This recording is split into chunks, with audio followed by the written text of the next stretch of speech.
What's up, everybody? Barry again with H-Tech Life, and we're going to be putting on a fan cycling switch today. So you got to bear with me because it is freezing outside. We got a call for the unit. It's leaking.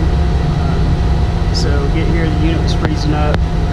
Sure enough, come up and check the condenser. They don't have a fan cycling switch on this unit. So basically what a fan cycling switch does is keep your head pressure up for an AC unit in the winter time, so it still allow you to cool in conditions, you know, it's kind of unfit for it to cool in. So you know, you have an issue where you have like a server room, you know, small server room, something like that produces a lot of heat, and you need to give it some AC to cool the room. You can put a fan cycling switch on the unit to control the head pressure. So basically, you guys, we're going to put this guy on, and so here it is. And this switch is a 300-400 psi. So he will open at 300 and the pressure will build up so it gets up to 400 before it closes the contact to allow the condenser fan to come on. So that way it allows the condenser to stay hot.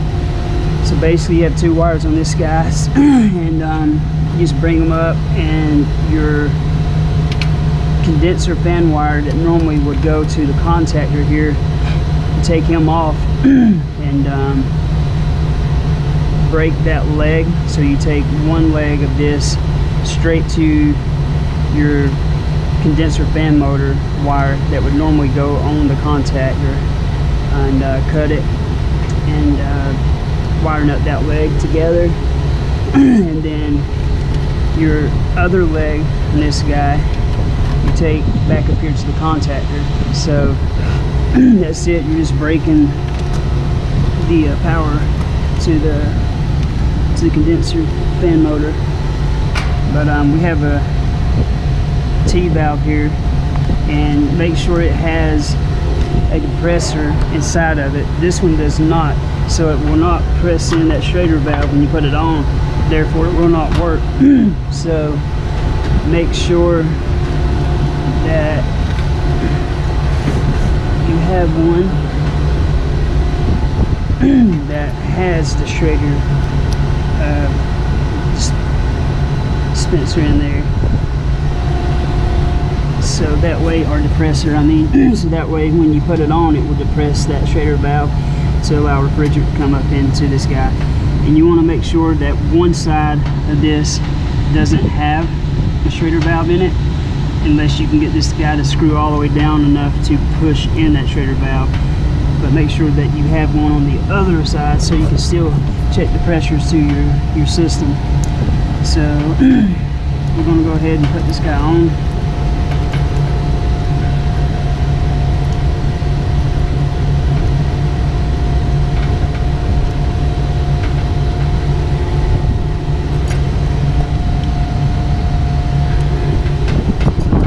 Compressor wrench up here with me, so you can cheat here.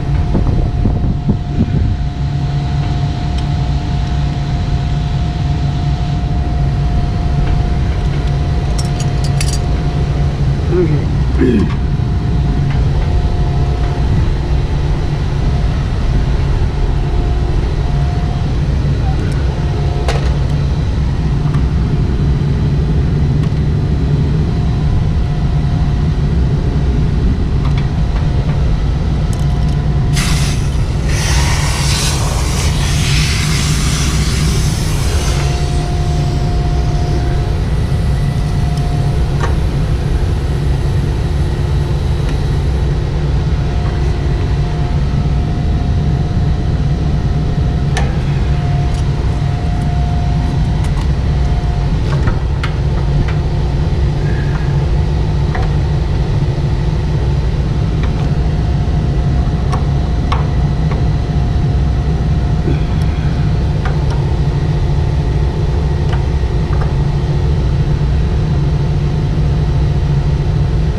go, guys. We got it on. Excuse me just a second. I got one of my techs calling me. What's up, buddy? Hey.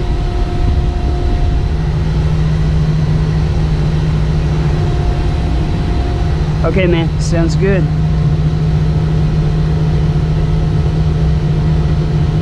All right. Be safe, man. All right. See you, man. All right. So he is screwed on there, and obviously, guys, you want to check for any leaks. Make sure you don't have any leaks around this fitting or here. So always put the sniffer, leak detector, or whatever around there. So make sure, double check, spray some bubbles on it. Make sure you don't have any leaks. But basically, it's that simple, man. You just put this guy on with a T, so you still have a port to check your pressures on the system. And you have two wires here. You take one leg straight to your condenser fan wire. Normally it's black. It goes to the contactor, and wiring up them two wires together, and then take your other leg off of this guy straight back up to the contactor. So you're breaking that leg, and that's it. That's it, guys. So let's get this thing dressed up with some zip ties right here. So these wires are not just laying all up in there, and that's it. So I hope you enjoyed the video. If you will, please like and subscribe. Till next time, be safe, guys. Appreciate you watching.